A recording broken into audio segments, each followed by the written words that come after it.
오늘 함께 은혜 받을 말씀은 디모데전서 4장 8절과 디모데후서 2장 15절 말씀입니다. 우리 4장 8절 말씀, 우리 찾으셨으면은 한 목소리로 함께 합독하겠습니다. 4장 8절입니다. 육체의 연단은 약간의 유익이 있으나 경건은 범사에 유익하니 금생과 내생에 약속이 있느니라. 아멘. 우리 디모데후서 2장 15절 한 절 말씀입니다. 우리 같이 합독합니다. 너는 진리의 말씀을 옳게 분별하며 부끄러울 것이 없는 일꾼으로 인정된 자로 자신을 하나님 앞에 드리기를 힘쓰라. 아멘. 하나님의 은혜로 성도가 된 자들에게 이 경건의 훈련은 선택이 아닌 꼭 실천해야 하는 필수 과정입니다. 왜 경건의 훈련이 꼭 필요한지, 이 필수 과정인지 말씀을 통해 함께 살펴보고 이 경건의 훈련을 실천하기 위해 다짐하는 시간이 되었으면 합니다. 또한 이 경건의 훈련 중 다시 이따가 언급하겠지만 예배와 기도 생활과 성경 통독을 참여하고 전도회 및 구역 모임, 다양한 집회를 참여하는 것, 더 나아가서 자발적으로 성경 공부를 하고 그 외에도 순종하는 훈련, 절제하는 훈련 등이 있는데 오늘은 이 경건의 훈련을 우리가 왜 해야 하는지 말씀을 통해 살펴보고 또 경건의 훈련 중 예배에 대해서 함께 살펴보려고 합니다. 본문 말씀을 살펴보기 전에 제가 지난번 오후 예배 설교 때 설교했던 비판하거나 업신여기지 말라라는 제목으로 설교를 했었고 또 그 전에 수요 예배 때 이 건강한 섬김에 대해서 설교했던 것을 기억하시는 성도님들이 계실 거라고 생각합니다. 이 건강한 섬김을 하기 위해서나 혹은 비판하지 않고 이 업신여기지 않기 위해서는 신앙이 반드시 자라야 가능하다고 설교 때도 강조한 바가 있습니다. 그래서 이 신앙이 성숙하기 위해서 오늘 말씀을 통해 살펴볼 이 경건의 훈련이 꼭 필요하다는 사실을 기억하고 설교를 들으시면 좋을 것 같습니다. 우리 먼저 4장 8절 말씀을 다시 한번 살펴보면 육체의 연단은 약간의 유익이 있으나 경건은 범사에 유익하다라고 말씀하고 있습니다. 쉽게 설명하면 이 범사에 유익하다라는 말은 모든 일에 유익하다라고 볼 수 있습니다. 사람이 건강하게 살기 위해서는 우리가 규칙적인 식습관을 가지고 정기적인 운동이 반드시 필요합니다. 이 사도 바울조차도 육신의 건강을 유지하는 것, 즉 몸의 훈련이 육체 연단이 중요하다라고 말하고 있습니다. 그러나 이것보다 더 중요한 것이 바로 성도가 성도답게 건강하게 살기 위해서는 이 신앙생활을 하기 위해서는 경건의 훈련이 반드시 필요하다고 말하고 있습니다. 우리가 건강에 대해서 많은 연구를 하는 전문가들이 공통적으로 하는 이야기가 있습니다. 그것은 바로 운동의 가장 기초가 되는 것이 바로 걷기라고 말을 하고 있습니다. 그러면 성도인 우리에게 이 경건의 훈련 중 가장 기초가 되는 것이 바로 무엇일까요? 그것이 바로 예배와 성경 통독입니다.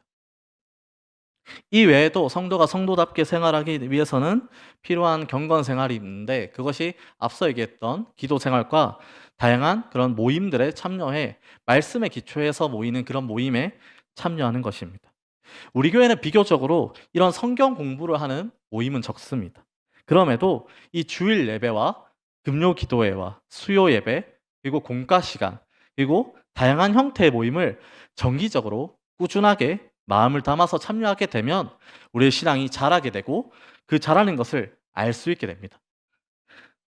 적지 않은 교회 목사님들이나 혹은 선교단체 간사님들이나 심지어는 이 신학교의 교수님들조차도 성도가 1년에 적어도 한 2독, 3독을 성경을 통독한다는 전제하에 이런 수준 높은 신앙서적을 강조하는 것을 볼 수 있습니다. 근데 이것은 마치 제대로 걷지도 못하는 사람한테 메시가 하는 드리블을 배워야 한다라고 말하는 것처럼 다른 것이 없습니다. 물론 이런 신앙서적을 읽는 것이 유익합니다.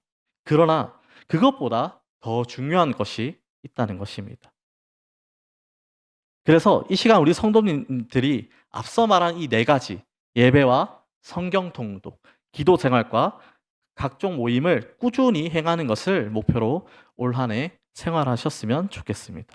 그래서 이 경건 훈련을 통해 꼭 필요한 유익을 많이 체험함으로 힘들고 어렵고 우리를 유혹하고 넘어뜨리고자 하는 이 세상에서 넉넉히 감당하고 이겨낼 수 있는 그러한 믿음을 소유한 우리 성도님들이 되시기를 소망합니다. 그러면 이 경건 훈련을 꾸준하게 한 성도들이 누리는 유익 가운데 이 땅에서 얻는 유익 혹은 체험 몇 가지를 함께 살펴보려고 합니다. 우리 시편 119편 11절 말씀 함께 찾아보겠습니다. 우리 함께 합독하겠습니다. 내가 주께 범죄하지 아니하려 하여 주의 말씀을 내 마음에 두었나이다. 방금 읽은 이 11절 말씀에서 살펴볼 수 있듯이 말씀을 꾸준히 가까이 하는 자들은 주님께 범할 수 있는 죄로부터 자신을 지킬 수 있다는 것입니다. 이는 모든 죄를 짓지 않는다는 말이 아닙니다. 말씀이 마음을 장악하고 말씀을 통해 믿음이 자라는 만큼 큰 죄 혹은 하나님이 싫어하시는 이런 치명적인 잘못을 범할 확률이 적다는 것입니다. 그러므로 이 진리의 말씀이 선포되는 예배에 참석하는 훈련과 개인 성경 읽기는 아주 중요한 경건 훈련이라고 볼 수 있습니다. 두 번째는 이 시편 119편 71절과 92절 말씀입니다. 우리 같이 합독하도록 하겠습니다. 당한 것이 내게 유익이라 이로 말미암아 내가 주의 율례들을 배우게 되었나이다. 92절 말씀입니다. 주의 법이 나의 즐거움이 되지 아니하였더라면 내가 내 고난 중에 멸망하였으리이다. 아멘. 방금 말씀에서 살펴볼 수 있듯이 주님의 말씀을 가까이 하는 경건의 훈련을 하는 자들은 고난을 바라보는 관점이 달라지게 된다는 것입니다. 불신자들은 물론 갓난아이의 수준의 믿음에 머물러 있는 성도는 이 고난에 대한 관점을 부정적으로만 해석합니다. 하지만 경건의 훈련을 통하여 하나님과의 꾸준한 관계를 가지며 신앙이 자라게 되면 모든 고난은 저마다의 깊은 뜻이 있음을 알 수 있게 된다는 것입니다. 이는 예고 없는 고난이나 감당하기 힘든 고통이 오더라도 그것이 전부가 아닌 더 깊고 크신 은혜가 있다는 것을 알고 믿게 된다는 것입니다. 제가 이 설교를 지난달 맞나요? 지난달에 제가 준비를 했었는데 제가 이제 제 개인적인 사정으로 설교를 하지 못하게 되었었습니다.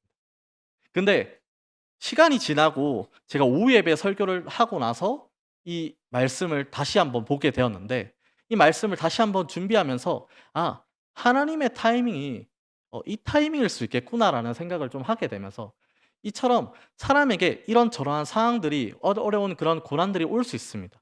그때 하나님이 왜 이 타이밍에 왜 이 순간에 그 일을 허락하셨을까? 그 일을 묵인하셨을까를 살펴보면 하나님의 깊은 뜻을 이해할 수 있을 것입니다. 한번 잘 생각해 보시면 좋을 것 같습니다. 이전에는 어떠한 문제가 나에게 직면했을 때 나의 감정이나 나의 힘듦이 굉장히 컸었는데 우리의 신앙이 어느 정도 자라고 난 이후에 그런 비슷한 고난과 상황이 오면 이전에는 버거웠을 문제들이 넉넉하게 혹은 넉넉하지는 않더라도 잘 감당하고 이겨내는 경험을 해보셨을까라고 생각합니다. 우리 시편 119편 5절 말씀도 같이 한번 보겠습니다. 같이 합독하겠습니다. 주의 말씀은 내 발의 등이요 내 길의 빛이니이다. 방금 이 말씀에서 알 수 있듯이 주님의 말씀을 오랜 시간 성실하게 가까이 하는 성도들은 어두운 밤길과 같은 그런 인생길을 걸어갈 때 등불과 빛을 들고 밤길을 걸어가는 것처럼 든든한 마음이 생긴다는 것입니다. 믿음이 어리면 어릴수록 즉 모르는 길을 걸어갈 때 군대나 대학이나 직장과 결혼 생활 혹은 은퇴 등 한 번도 경험해보지 못한 길을 걸어가는 것은 어두운 이런 밤길을 걸어가는 것처럼 힘들고 두렵고 어렵습니다. 그렇게 그들에게 등불과 빛은 두렵고 이 불안한 마음을 없애주는 것과 같은 것입니다. 바로 이러한 유익들이 말씀을 성실하게, 신실하게 대하는 자들에게 하나님이 주신다는 것입니다. 네 번째는 오늘 본문 말씀이었던 디모데후서 2장 14절에서 볼 수 있습니다. 진리의 말씀을 분별하는 능력과 하나님 앞에 부끄러울 것이 없는 일꾼으로 인정받을 수 있다는 것입니다. 이단에 빠진 사람들 중에는 학력이 높고 똑똑한 사람들이 많습니다. 다양한 분야의 전문가라고 하는 자들 중에서 미혹의 영에 빠져 자신들만 신비한 비밀을 아는 것처럼 이단에 빠지는 경우가 많이 있습니다. 이처럼 우리도 앞서 말한 이 네 가지 예배와 기도 생활과 성경 통독 그리고 다양한 말씀에 기초한 모임을 성실하게 참여하는 삶을 중요시 여기지 아니하면 우리 또한 쉽게 미혹된다는 것입니다. 사랑하는 여러분, 성도인 우리는 우리가 가진 이 복음을 지키기 위하여 반드시 말씀을 가까이 하고 하나님과의 교제를 할 수 있는 경건의 훈련을 반드시 실천해야 할 것입니다. 왜냐하면 이 경건의 훈련은 앞서 말한 이 땅에서의 유익도 굉장히 크지만 후에 우리가 가게 될 그곳 주님의 나라에서 더 큰 유익이 있기 때문입니다. 계속해서 우리는 경건의 훈련 중 예배에 대해서 함께 살펴보고자 합니다. 절대 다수의 목사님들이 이 경건 생활에 있어서 예배의 중요함을 굉장히 강조합니다. 그 이유는 하나님이 가장 크게 역사하시는 시간이 바로 성도들이 모여서 예배를 드리는 예배이기 때문입니다. 교회 역사를 보더라도 부흥은 예배 가운데 일어났던 적이 굉장히 많습니다. 더 정확하게 말하면 예배 가운데 설교를 듣는 중에 성령의 기름 부으심이 가장 많았고, 그리고 설교 전후에 있는 찬양 시간이나 기도의 시간에 성령의 역사가 많았습니다. 이처럼 예배는 하나님이 성도에게 주는 은혜의 종합 선물 세트라고 볼 수 있습니다. 그러면 말씀을 통해 예배가 왜 더 중요한지 우리 계속해서 살펴보도록 하겠습니다. 우리 사무엘상 7장 1절에서 17절까지의 말씀입니다.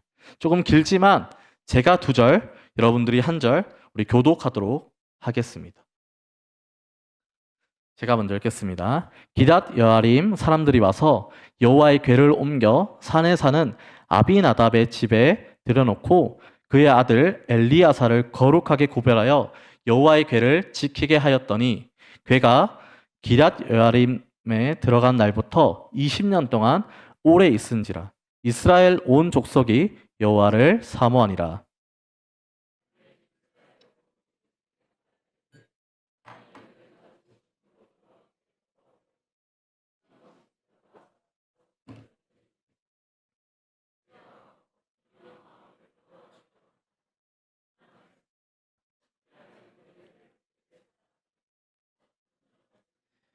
이에 이스라엘 자손이 바알들과 아스다롯을 제거하고 여호와만 섬기니라. 사무엘이 이르되 온 이스라엘은 미스바로 모이라. 내가 너희를 위하여 여호와께 기도하리라 하매.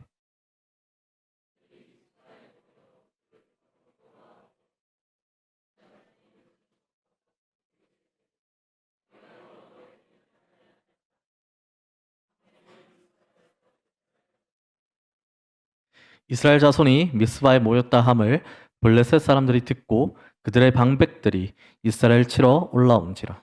이스라엘 자손들이 듣고 블레셋 사람들을 두려워하여 이스라엘 자손이 사무엘에게 이르되 당신은 우리를 위하여 우리 하나님 여호와께 쉬지 말고 부르짖어 우리를 블레셋 사람들의 손에서 구원하시게 하소서 하니.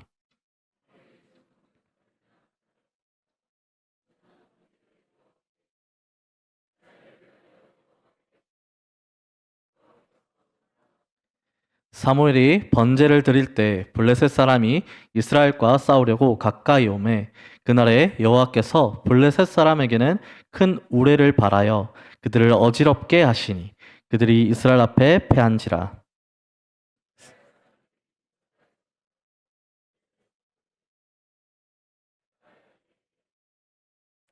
사무엘이 돌을 취하여 미스바와 센 사이에 세워 이르되 여호와께서 여기까지 우리를 도우셨다 하고 그 이름을 에베네셀이라 하니라. 이에 블레셋 사람들이 굴복하여 다시는 이스라엘 지역 안에 들어오지 못하였으며 여호와의 손이 사무엘이 사는 날 동안에 블레셋 사람을 막으심에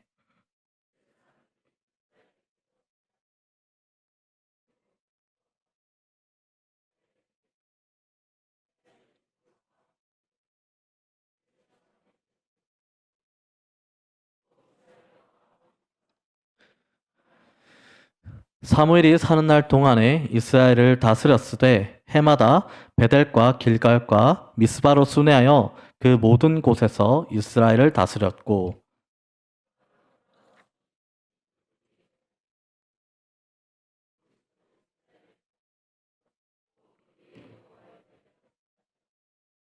아멘. 방금 읽은 이 본문의 사무엘 7장의 시대적 배경은 이스라엘 역사 가운데 영적으로 가장 암흑기라 할 수 있는 사사기의 마지막을 지나는 시점입니다. 사무엘의 위상이 점점 높아지고 있었지만 여전히 지도자가 엘리였기에 그의 허락 안에 이스라엘은 더 큰 잘못을 범합니다. 그 이유는 그의 권력을 믿은 두 아들이 법궤를 앞세워 블레셋과의 전쟁을 나섰다가 대패하고 법궤마저 빼앗겼기 때문입니다. 하나님이 허락하지 않았음에도 법궤만 앞세우면 전쟁에 승리하려는 잘못된 믿음으로 전쟁도 대패하고 법궤마저 빼앗기게 되었습니다. 당시 이스라엘 백성들이 이 법궤를 빼앗겼다는 것은 전쟁에 대패하고 수많은 사람들이 죽은 것보다 더 큰 충격으로 와닿았습니다. 그래서일까요? 엘리는 법궤를 빼앗겼다는 말을 들을 때 충격을 받고 뒤로 넘어져 목이 부러져 죽었습니다. 이렇게 법궤는 블레셋 족속의 땅에 7개월간 있다가 하나님의 개입으로 블레셋 족속은 법궤를 이스라엘 땅으로 돌려보냅니다. 그렇게 돌아온 법궤는 기랏 여아림 주민들이 사는 곳에 20년을 머물게 됩니다. 이렇듯 법궤 없는 마치 하나님이 자신을 버린 것 같은 세월이 길어지자 이스라엘 백성들은 비참한 처지에 놓였음을 깨닫고 여호와를 사모하는 마음으로 사무엘을 찾아오게 됩니다. 그러자 사무엘은 그들에게 진심으로 하나님께 돌아올 작정이라면 지금 섬기고 있는 우상들을 모조리 없애고 여호와만 섬기는 결단을 내려야 한다고 말합니다. 그렇게 실천하면 여호와께서 블레셋 족속의 권세 아래서 해방시켜 주신다는 것입니다. 이 본문의 내용을 통해서 우리는 하나님께 예배 드리려고 나오는 자의 자세는 지금 섬기는 우상, 돈이나 혹은 건강, 여러 가지의 욕심과 인간적인 계획들을 내려놓고 주님만을 섬기겠다라는 그런 마음으로 나와야 한다는 것입니다. 이런 자세로 예배의 자리에 나와 주님의 말씀을 들으면 성령님은 우리가 섬기는 우상들과 묶여있던 여러 가지를 기꺼이 내려놓을 수 있는 은혜와 마음의 평안을 주신다는 것입니다. 실제로 매주 예배에 참석하는 성도들 가운데 은혜를 온전히 누리지 못하는 이유는 그 마음에 자신과 자신이 사랑하는 사람들과 세상에서 성취하고 싶은 욕심을 내려놓지 못하기 때문입니다. 이런 것들이 예배 드릴 때 은혜를 받는데 큰 걸림돌이 된다는 것을 모르는 자들이 굉장히 많습니다. 안다고 하더라도 일부만 주님께 드리고 일부만 주님께 맡기고 더 큰 욕심으로 예배를 드리기에 큰 은혜를 못 받는다는 것입니다. 의외로 온전하게 순종한 그들을 향해 사무엘은 미스바에 모여 금식하며 전심으로 하나님께 부르짖으며 기도하자고 했습니다. 물론 사무엘 본인이 가장 앞장서 동족들이 그동안 범한 죄악들을 용서해달라고 주님께 간구했습니다. 그러자 이런 요구 또한 그들은 그대로 받들어 순종하는 것입니다. 여기서 우리는 자칫 말씀을 잘못 이해하면 사무엘의 지도력이 뛰어나서 미스바의 금식 기도회가 일어났다고 생각할 수 있지만 그렇지 않습니다. 2절에서 비참한 처지에서 여호와를 생각하는 것이나 사무엘의 요구에 이 우상들을 다 버리고 나오는 것 자체가 하나님의 간섭입니다. 나가서 미스바에 모여 금식하며 회개의 기도를 전심으로 하자는 말에 민족 전체가 적극적으로 반응한 것은 성령님께서 그들의 마음에 기름 부음이 역사했기 때문입니다. 왜냐하면 300년이란 긴 세월 중에 단 한 번도 이스라엘 민족 전체가 모여 이 자신들의 잘못을 토설하기 위해 금식하며 기도한 적이 없었기 때문입니다. 이처럼 이 주님이 기뻐하시는 예배자의 모습은 하나님이 세우신 종의 말씀에 맞는 이런 바른 설교를 할 때 적극적으로 순종하는 모습입니다. 비록 인간적으로는 우리가 손해 보는 것처럼 보일지라도 절대적으로 더 크고 영원한 것을 선물로 받기 위해서는 적극적으로 주님의 말씀에 순종하는 자세로 예배 자리에 나와야 한다는 것입니다. 그런데 오늘날 많은 성도들이 이스라엘 백성들처럼 세상의 욕심을 쫓아 은혜와 평안은 없이 다람쥐 쳇바퀴 돌듯이 신앙생활을 하는 이유가 무엇일까요? 하나님의 성경을 통해 약속한 말씀을 근본적으로 믿는 믿음이 부족하고 믿음이 어리기 때문입니다. 성경에는 우리의 믿음이 아무리 성숙해도 나이가 더할수록 늙지 않고 건강을 유지한다는 내용은 성경에 없습니다.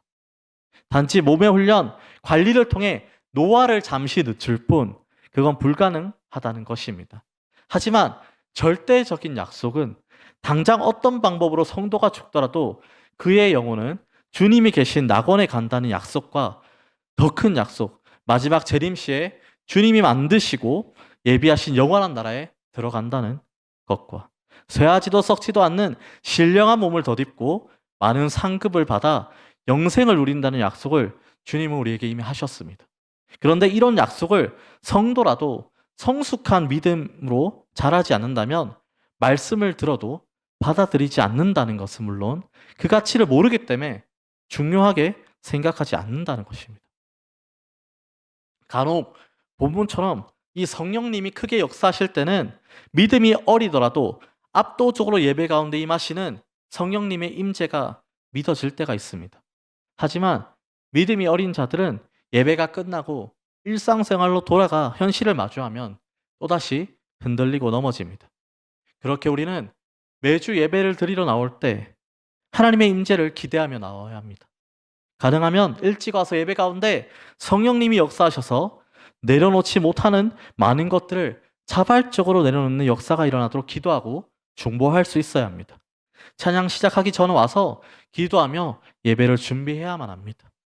나아가 한 끼라도 금식하며 자신의 마음에 말씀을 막는 이런 숨은 우상이 없는지를 자문하면서 예배 자리에 나오는 자들이 많아야 할 것입니다. 계속해서 7절 이하의 말씀을 살펴보면 미스바에 이스라엘 백성이 모였다는 소문을 들은 블레셋 족속들은 오랜만에 전쟁 준비를 위해 병력을 총동원해 미스바에 집결했습니다.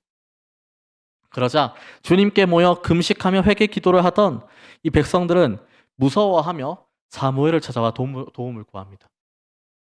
그도 그럴 것이 이미 블레셋 족속들에게 크게 대피한 경험이 있던 백성들로선 두려움에 크게 떨 수밖에 없었습니다.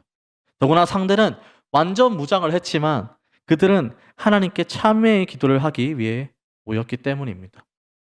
이런 위기의 순간에 사무엘은 하나님께 온전한 예배를 먼저 드린 다음 주님께 그 상황을 구원해 주시기를 바라며 기도에 부르짖었습니다. 그러자 하나님은 당신이 선택한 백성들을 헤아리는 자들을 심판하기 위해 초자연적인 기적을 행하시는 것입니다.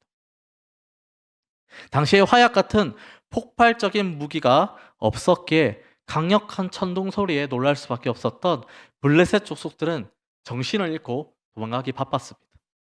아마 그들은 이스라엘 백성들이 엄청난 무기로 함정을 파서 기다렸다고 생각했을 겁니다. 아무튼 정신을 잃은 채 이런 무기도 제대로 갖추지 못하고 도망가는 그들을 무찌르는 것은 마치 전리품을 줍는 것과 줄림품을 줍는 것처럼 너무 쉬운 일이었습니다. 이렇듯 우리가 도저히 이길 수 없는 전쟁을 하나님의 놀라운 간섭으로 이기게 된 사무엘과 이스라엘 백성들은 승리의 그 장소를 기념해 에베네셀이라는 이름을 붙였는데 하나님이 도우셨다라는 뜻으로 이름을 지어 기념했습니다. 이날에 있었던 하나님의 개입 이후에 이 블레셋 족속들은 사무엘이 살아있는 동안에 침략해 오지 못하는 것은 물론이고 그들이 빼앗아갔던 많은 성읍도 돌려주었습니다. 나아가 사무엘에 대한 소문을 들은 아모리 족속과도 평화가 이뤄지게 되었습니다. 이 내용을 통하여서 우리가 꼭 실천해야 할 교훈은 하나님께 진심으로 나와 신앙생활을 하고자 하는 순간에도 위기가 반드시 찾아온다는 것입니다.